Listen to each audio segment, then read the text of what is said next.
On l'espère.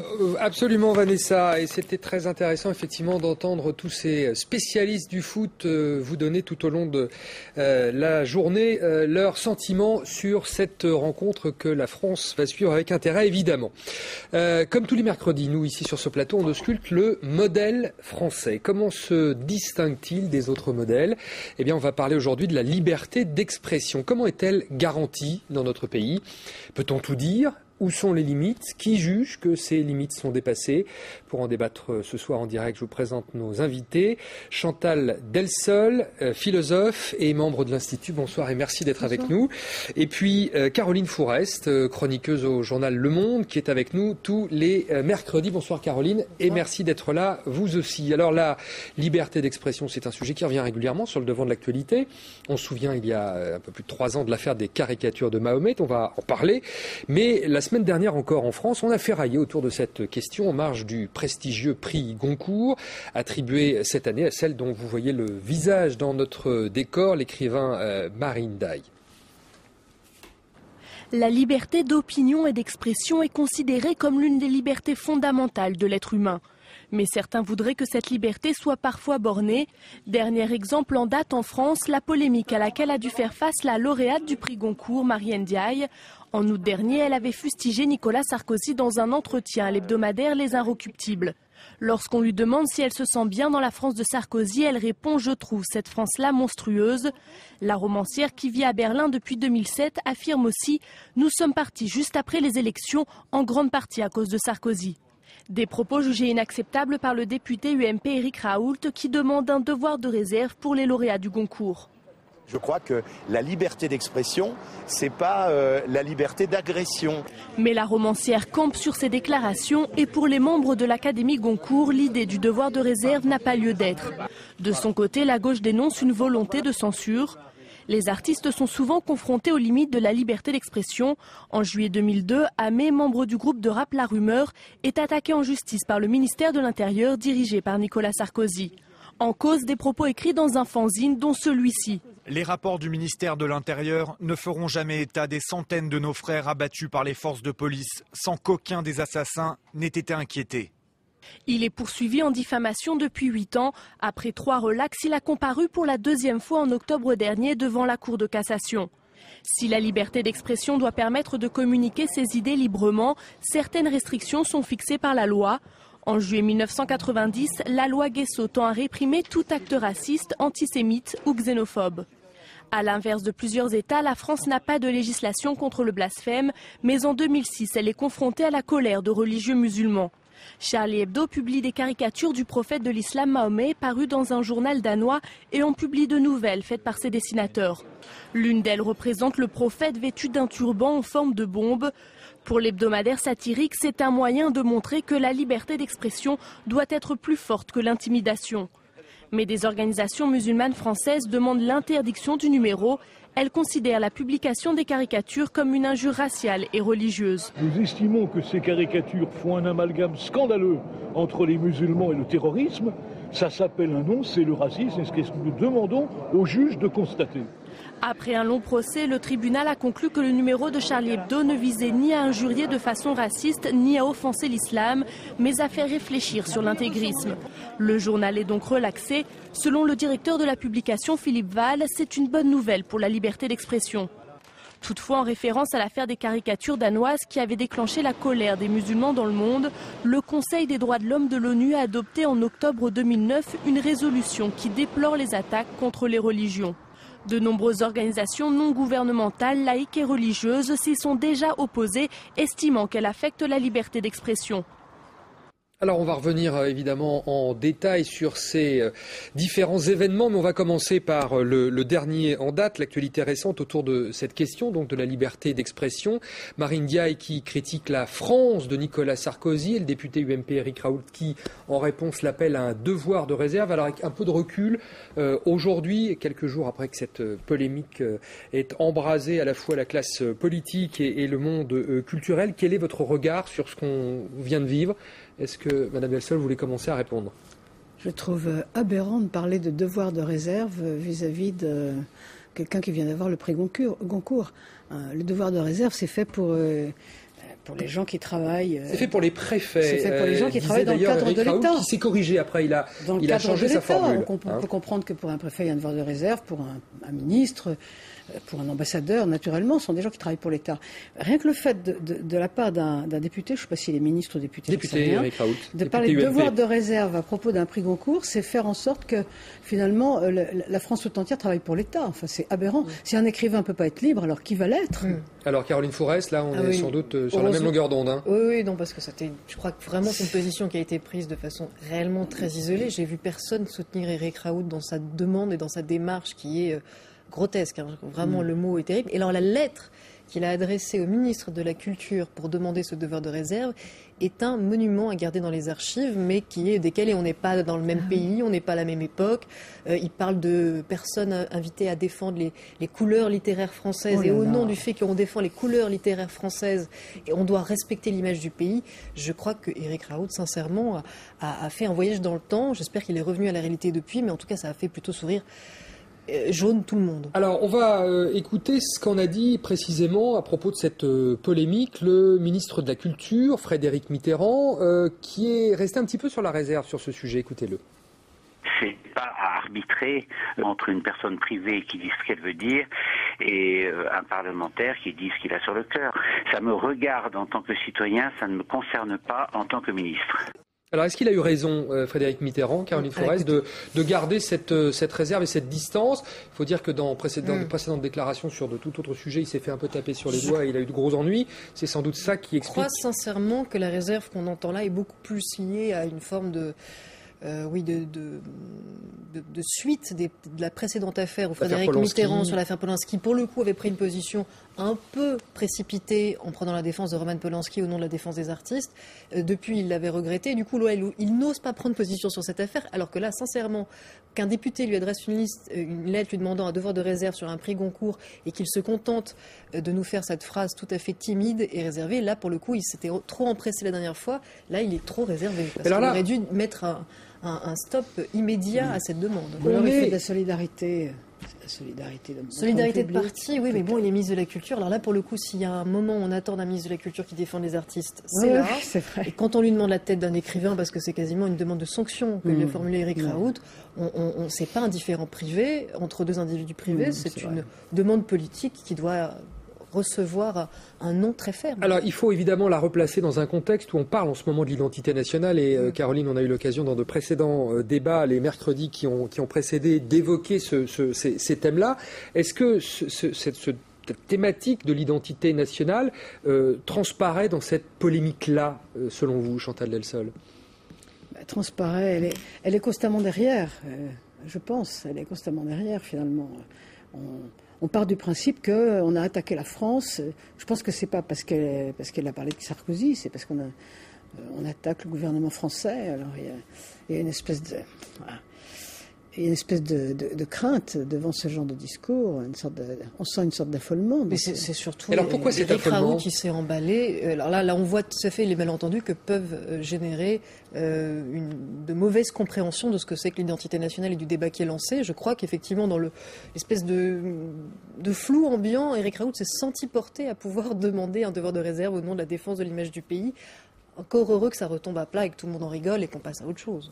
Alors on passe à autre chose, nous aussi, on va évoquer une affaire dont l'écho avait été infiniment plus large à l'époque puisque c'était un écho mondial. L'affaire était partie au départ du Danemark avec la publication de caricatures dans un journal danois et puis le journal français satirique Charlie Hebdo avait lui aussi à son tour publié ces caricatures. On l'a vu dans cette évocation historique. Alors Caroline Fourest, je voudrais qu'on rappelle brièvement, mais qu'on rappelle quand même les événements et le contexte de l'époque, parce que vous étiez à l'époque vous-même à Charlie Hebdo et vous avez évidemment suivi cette polémique très violente de l'intérieur qui a débouché sur un procès dont on va parler. Mais rappelons le contexte et la manière dont ça s'est passé. Le contexte est très très important et d'ailleurs ça a été principalement l'objet du procès quand nous avons été au tribunal. Les jours d'audience étaient destinés à resituer le contexte pour essayer de bien comprendre quelle était l'intention du journal dans le fait de publier ces caricatures. Et c'était pas inutile de ce point de vue, parce que des associations, en l'occurrence musulmanes, qui allaient de la mosquée de Paris, avec qui je peux parfois avoir des relations très cordiales et amicales, parce que ce ne sont pas du tout des gens qui défendent un islam radical, jusqu'à des organisations beaucoup plus radicales, parce que ça allait jusqu'à la Ligue islamique mondiale, qui représente le wahhabisme en France, nous traîner devant un tribunal, ça nous a au moins permis de nous expliquer. Nous expliquer sur quoi? Sur le fait que Charlie Hebdo, d'abord, est un journal satirique. On les voit, Alors, il y a deux choses. Ça, c'est la une. C'est une en une fait, qui a il y a été trois faite dessins. Voilà, pour Charlie Hebdo. Exactement. Il y a 3 dessins qui étaient poursuivis, 2 dessins danois qu'on a republiés à titre d'information. Et là, il faut préciser, on les a publiés à titre d'information parce que quand la polémique a commencé, il y avait des menaces de mort contre les dessinateurs danois, des ambassades qui avaient été menacées par des cocktails Molotov, des foules en colère dans des pays où on manifeste rarement spontanément, en Iran et en Syrie. L'Indonésie aussi avait été assez virulente, je crois, sur le sujet. Là, c'était beaucoup l'Iran et la Syrie pour des raisons, honnêtement, très politiciennes. C'est-à-dire que l'Iran avait besoin de noyer le poisson sur le nucléaire. La Syrie, c'était plutôt sur la question du dossier libanais et de l'assassinat d'Hariri. Et du coup, dans ces cas-là, on agite les foules et on fait une polémique pour pouvoir détourner l'attention. Alors, on voit l'une de ces caricatures qui ont été donc publiées initialement dans un journal danois. Alors, ce journal danois, pareil, lui aussi n'a pas publié ses caricatures dans n'importe quel contexte. Moi, j'avais rencontré Flemming Rose, le directeur des pages culture du Jyllands-Posten, qui est un journal. C'est le principal journal de droite danois. C'est pas du tout un journal d'extrême droite, comme je l'ai entendu. C'est un journal classique. C'est le principal quotidien danois, qui a publié 12 dessins, non pas en disant aux dessinateurs « Allez-y, amusez-vous, moquez-vous de Mahomet pour provoquer ». C'est pas ça l'histoire. Et c'est important. Flemming Rose a tout simplement voulu briser une forme d'autocensure parce qu'au Danemark, il y a une vraie tradition d'albums illustrés, qu'il devait y avoir un album illustré sur la vie de Mahomet positif pour expliquer notamment aux jeunes la vie de Mahomet, et qu'aucun dessinateur danois n'a accepté de l'illustrer par peur de mourir assassiné comme Theo van Gogh. Sur ce, le directeur des pages culture aux Pays-Bas, le directeur des pages culture du Jyllands-Posten, qui est choqué d'apprendre ça de la part de l'éditeur, dit c'est simple, on va lancer un concours, on va dire aux dessinateurs, brisez ce tabou, représentez Mahomet tel que vous le voyez. Et sur 12 dessins retenus, il y a 10 dessins plutôt sympathiques. Il y a Mahomet sur un soleil couchant, un âne, il y a un Mahomet très poétique. Il y a des dessins qui se moquent du journal en disant vous voulez vous faire de la pub. Et il y a 2 dessins qui font débat. Il y a celui qu'on voit avec des kamikazes qui montent au paradis et Mahomet qui dit arrêtez, on n'a plus de vierges, que personnellement je trouve très drôle. Et il y a le dessin qui pouvait effectivement être sujet à interprétation, à commentaire. D'ailleurs, dans Charlie Hebdo, quand nous on l'a republié, celui avec la bombe dans le turban, on l'a commenté en disant oui, effectivement, il pose une question très forte, il renvoie un miroir très fort, sauf que regardez bien ce dessin. Ce qui vous choque, est-ce que ce qui vous choque, c'est qu'un dessinateur vous dise il y a des gens aujourd'hui qui posent des bombes au nom de Mahomet, ou c'est que des gens posent des bombes au nom de Mahomet? Je précise que ce dessin, le dessinateur l'avait déjà fait en 1994, au moment des attentats qui ravageaient l'Algérie. Et c'était passé comme une lettre à la poste? Et ça n'avait choqué personne. Et c'était des attentats qui tuaient des musulmans. Qu'est-ce qui s'est passé d'ailleurs pour que tout d'un coup, ce dessin-là, 10 ans après, fasse un tel scandale? Mais c'est ça qui est intéressant. Ce qui a changé, c'est qu'un certain nombre d'imables danois sont allés chercher dans le Golfe des soutiens pour créer une polémique, qu'ils ont mêlé des faux dessins, des dessins pris sur Internet, abominables, effectivement racistes, à ces caricatures, qu'ils ont agité l'opinion publique, que 2 pays, la Syrie et l'Iran, avaient intérêt à sauter dessus, et on s'est retrouvé devant des ambassades qui brûlent, devant des panneaux. Moi, je me souviens... Vous vous souvenez, Chantal Delsol, de cette époque-là? Oui. Quel était votre sentiment à l'époque, et est-ce qu'il y a un sentiment d'incompréhension face à ça? Lorsqu'on s'attaque aux religieux, parce que la réaction était liée à ça. Pour moi, ça fait partie de la liberté d'expression. Je trouve ça, franchement, ce genre de dessin, je trouve ça crétin. Bon.